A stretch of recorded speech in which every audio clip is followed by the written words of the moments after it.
Hi எல்லோருக்கும் வணக்கம். Welcome to Vijith view. So இந்த வீடியோவில் நம்ம ட்ரெண்டிங் டாபிக்ஸ் பற்றி கண்டிப்பாக டிஸ்கஸ் பண்ண போகிறோம். ஸோ ஆஃப்டர் லாங் டைம் நம்மளுடைய வியூவர்ஸ் எல்லாருமே பிக் பாஸ் அப்படிங்கிறது எல்லாத்துக்குமே தெரியும். பட் நம்மளுடைய மேஜரான ஸ்ட்ரென்த்து போன சீசன்லேருந்து ட்ரெண்டிங் டாபிக்ஸும் வந்து நிறைய இடத்தில் கை கொடுத்தது அப்படிங்கிறதுல எந்த ஒரு மாற்று கருத்தும் இல்லை. ஸோ அதில் என்னென்னலாம் வந்து இன்னைக்கு பார்க்க போகிறோம் அப்படிங்கிறத பற்றி தான் இந்த வீடியோவில் கம்ப்ளீட்டாக டிஸ்கஸ் பண்ண போகிறோம். ஸோ கேரளாவில் பஸ்ஸில் நடந்த ஒரு ஷாக்கிங்கான சம்பவத்தை பற்றி டிஸ்கஸ் பண்ண போகிறோம். அதில் நம்ம பிக் பாஸில் அப்ளை பண்ண ஒரு ரூல் தான், be fair to everyone அப்படின்றது இருந்துச்சுல, அதை கடைபிடித்திருந்தார்கள் அப்படின்னா நாம் வந்து ஒரு பையனுடைய இழப்பை நம்ம வந்து தவிர்த்திருக்கலாம், ஒரு பொண்ணோடைய மன நிம்மதியை கண்டிப்பாக வந்து தவிர்த்திருக்கலாம்.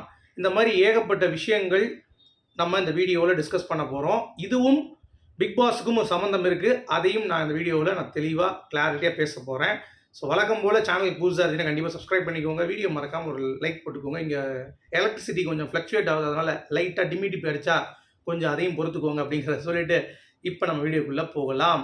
ஸோ கேரளா பஸ் இஷ்யூ அப்படிங்கிறது தான் பயங்கரமாக வந்து போய்கொண்டு இருக்குது அப்படிங்கிறது தான். எங்கே பார்த்தாலும் இன்ஸ்டாகிராமில் எவன் பார்த்தாலும் வந்து பார்த்தீங்கன்னா இந்த மாதிரி ஒரு பொண்ணு இப்படி பண்ணிக்கலாமா, ஒரு பொண்ணு இப்படி பண்ணிக்கலாமான்னு கேட்டுருந்தாங்க. டே இதே தான் 2 நாள் முன்னாடி அந்த பையனை பற்றி கழுவி ஊற்றிட்டு இருந்தீங்க, இப்போ என்னடா பொண்ணுக்கு மாறிட்டீங்க அப்படின்ற மாதிரி யோசிக்கும் பொழுது, இதுக்கு தான் சொல்கிறேன், ஒரு இஷ்யூ நடக்கும் பொழுது 2 தரப்பையும் நம்ம வந்து தீர விசாரிக்க வேண்டும்.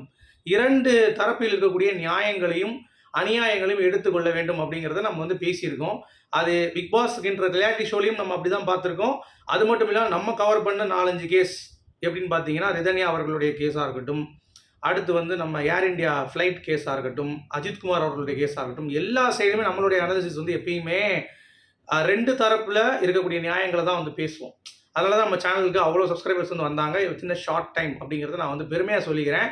அந்த வகையில் இதுலேயும் அப்படி தான் இருக்க போகுது. சரி, என்ன நடந்துச்சுன்னு சொல்லி பார்த்தீங்கன்னா, கோழிக்கோடு கோவிந்தபுரம் அதில் வந்து தீபக் அப்படின்னு சொல்லிட்டு ஒருத்தவர், அவர் வந்து பார்த்தீங்கன்னா பஸ்ஸில் வந்திருக்காரு. பஸ்ஸில் வரும்போது ஒரு பொண்ணு வந்து வாண்டடாக ஒரு வீடியோ எடுத்து போஸ்ட் பண்ணி சோஷியல் மீடியா வைரல் ஆகி, அந்த வீடியோ வைரலான பிறகு அவர் வந்து அவருடைய உறவினர்களை ஃபேஸ் பண்ண முடியாமல் இந்த வடிவேல் சொல்கிற மாதிரி டிவியில் பிளாஸ் ஆகும் பாருங்க, அந்த மாதிரி வந்து பயங்கரமாக பிளாஸ் ஆகிடுச்சு.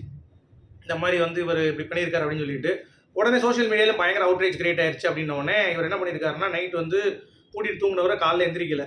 சரி, எல்லாம் சேர்ந்து தட்டி பார்த்துருக்காங்க, கதவை திறக்க முடியல, ஜன்னலும் திறக்க முடியல. அப்படி இருக்கிறப்ப காவல்துறையினர்கிட்ட வந்து தகவல் கொடுக்குறாங்க. அப்புறம் வந்து பார்த்தீங்கன்னா அவங்க வந்து பார்த்துருக்காங்க, பார்த்தா அவர் இறந்துட்டாரு, தூக்கிலிட்டு தற்கொலை செய்து விட்டார் அப்படிங்கிறது தான் நியூஸ்.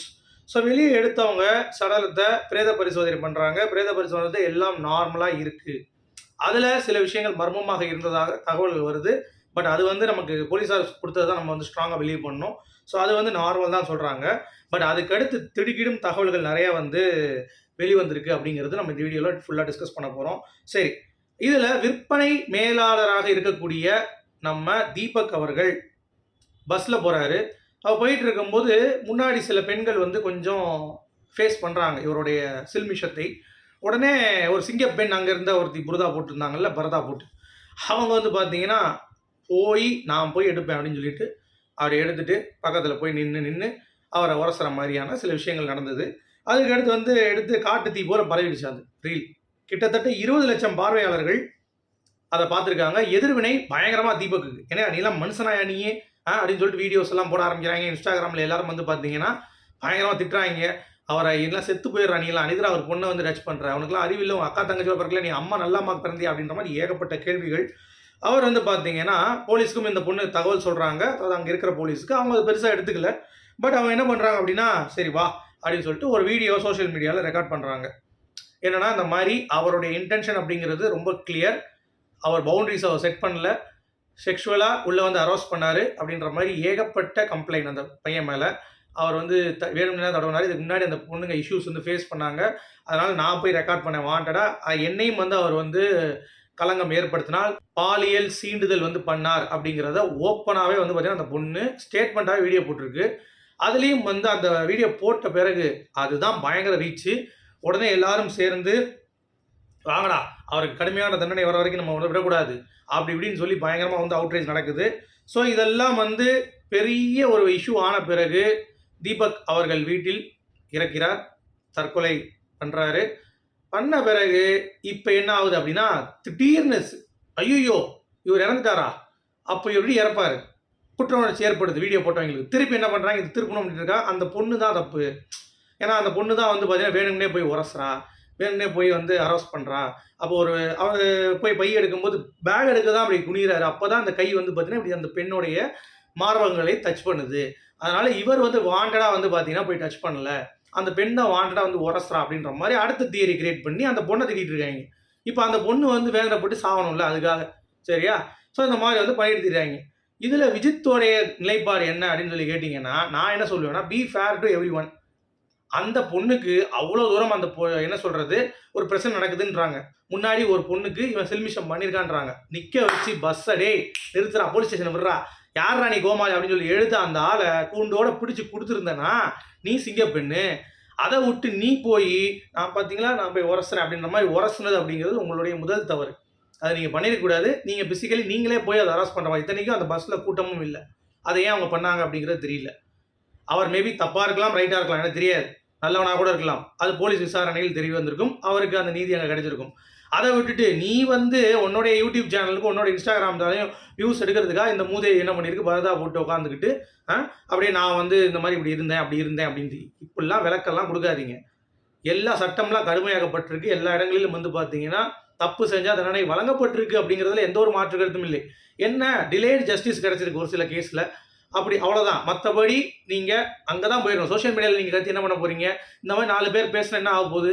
இப்போ பாருங்கள், ஒரு உயிர் போன மாதிரி இப்போ உங்களை திட்டிகிட்டு இருக்காங்க போட்டு. இப்போ நீங்களும் வந்து என்ன பண்ண போகிறீங்க அடுத்து யோசிச்சு பாருங்கள். உங்களுடைய மைண்ட் எப்படி இருக்குது, இப்போ அவரை மாதிரி தானே இருக்கும். அப்போ நீங்கள் முதல்ல அதை வந்து லீகலாக டீல் பண்ணியிருந்தீங்கன்னா இந்த மாதிரி உங்களுக்கு பிரச்சனை இருந்திருக்குமா?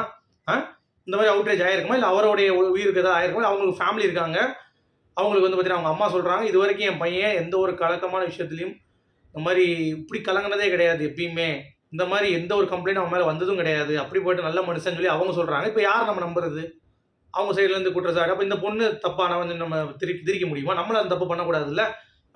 மேபி அந்த பொண்ணோட இன்டென்ஷன் வந்து அந்த பையனை நிஜமாவே பிடிச்சி விடணும்னு நினச்சிருக்கலாம். பட் அதை நீங்கள் எதுக்கு சோஷியல் மீடியாவில் போடுறீங்க? அந்த பொண்ணுடைய தவறு அங்கே தான் இருக்குது அப்படிங்கிறது தான். அதெல்லாம் கம்ப்ளைண்ட் டு த போலீஸ் அப்படிங்கிறதை நீங்கள் புரிந்து கொள்ள வேண்டும். இதில் நீங்கள் இதை எப்படி பார்க்குறீங்க அப்படிங்கிறத கமெண்ட் செக்ஷன் சொல்லுங்கள். நான் அதனால தான் படித்து சொல்லிகிட்டு இருக்கேன். இதற்கு தற்கொலைக்கு யார் காரணம் அப்படிங்கிறத தாண்டி சோஷியல் மீடியாவில் இருக்கக்கூடிய கருத்துக்களை யாரும் வந்து பார்க்காதீங்க. ஏன்னா அவங்க எல்லாருமே ஒன்று காசுக்காக பண்ணுவாங்க, இல்லை ஃபேம்காக பண்ணுவாங்க. இதை பார்த்து நான் வந்து சமையல் குறிப்பு எடுத்தேன், இதை பார்த்து நான் வந்து மருந்து வச்சு சாப்பிட்டேன், இதை பார்த்து நான் வந்து ஒருத்தனை திட்டுறேன் அப்படின்னா அது இருக்காது. அது எல்லாருமே வந்து அவங்கவுங்களுக்கான ஒரு ரெவன்யூக்கோ இல்லை வந்து சமூக அக்கறையுடன் இருக்கிறவங்க கண்டிப்பாக அந்த மாதிரிலாம் பண்ண மாட்டாங்க. ஓகே, இப்போ எனக்கும் அது கிடையாது. நானும் வந்து இப்போ வியூஸ்க்காக தான் வரேன். எதுக்கும் புரிஞ்சுக்கோங்க அதை சரியா? ஆனால் நான் கொஞ்சம் வியூஸ்லேயும் நியாயமாக இருக்கக்கூடிய ஒரு ஆள். அதனால் be fair to everyone அப்படிங்கிறத நான் வந்து யோசிக்கக்கூடிய ஒரு ஆள். அதனால தான் நான் சொல்கிறேன். இப்போ அந்த பையனை கொண்ட மாதிரி இந்த பொண்ணையும் பேசி முடிச்சு விட்றாங்கடா அப்படிங்கிறது தான் பாயிண்ட்டு. கொஞ்சம் பொறுமையாக இருங்க. இது அவங்க அந்த ஹியூமன் ரைட்ஸ் கமிஷன் இப்போ விசாரணைக்கு வந்து பார்த்தீங்கன்னா எடுத்திருக்காங்க. ஸோ அந்த பெண் இடத்தில் தப்பாக இருந்தால், தவறாக இருந்தால் அவங்க தண்டிக்கட்டும். அவ்வளோதான். இந்த கேஸ் இதோட விட்டுருங்க அப்படிங்கிறது தான் என்னுடைய கருத்து. சரியா? நான் ஏன் 2 சைடு பார்க்கணும் அப்படின்னா, இது வந்து ரியாலிட்டியில் நடந்திருக்கு. இதே இது ரியாலிட்டி ஷோவில் நடந்தது. பார்வதியும் கமருதீனும் தூக்கி பிடிச்சி ஒரு தள்ளுனாங்க. அதில் கீழே விழுந்த சாண்ட்ரா வந்து பயங்கரமாக வந்து பார்த்தீங்கன்னா எக்ஸ்ப்ளோர் ஆனவுடனே எல்லாருமே இவங்கள போட்டு அடித்தாங்க. இதே இது ரியல் லைஃப்பில் இருந்ததுன்னா பார்வதி கமருதீனும் நிலமை அம்போ தான். அதுக்கு அடுத்து தான் வந்து எல்லாம் முடிச்சு இவங்க எல்லாம் வந்து முடிஞ்சு மேலே போன பிறகு சாண்ட்ரா நடித்த மாதிரி இருக்குன்னு சொல்லி இந்த ரியாலிட்டி ஷோவில் பண்ணாங்க தெரியுமா? நான் தான் வீடியோ போட்டு சாண்ட்ராவோடைய ஆக்டிங்கை எக்ஸ்போஸ் பண்ணோம். ஆனால் எல்லாம் 3 நாளுக்கு அப்புறம் பாரதியெல்லாம் அடித்து முடிச்சுட்டு எல்லாம் வெளியே அனுப்பிட்டு அதுக்கு சாண்ட்ரா நடிச்சிருக்காங்க அப்படின்னு சொல்லி பேசுகிறாங்க. ஞாபகம் இருக்கா?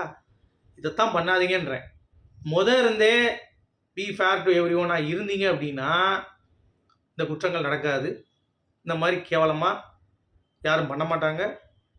தயவு செஞ்சு புரிஞ்சுக்கோங்க. இது மக்கள் மேல் தான் நம்ம மிஸ்டேக்காக வந்து நான் சொல்லுவேன். சரியா? கரெக்டாக அனலைஸ் பண்ண கற்றுக்கோங்க. நீங்கள் இதை எப்படி பார்க்குறீங்க அப்படிங்கிறது கீழே கமெண்ட் செக்ஷனில் போடுங்க. சரியா? உங்களுடைய கருத்துக்கள் சொல்லுங்கள். மீண்டும் சந்திப்போம்.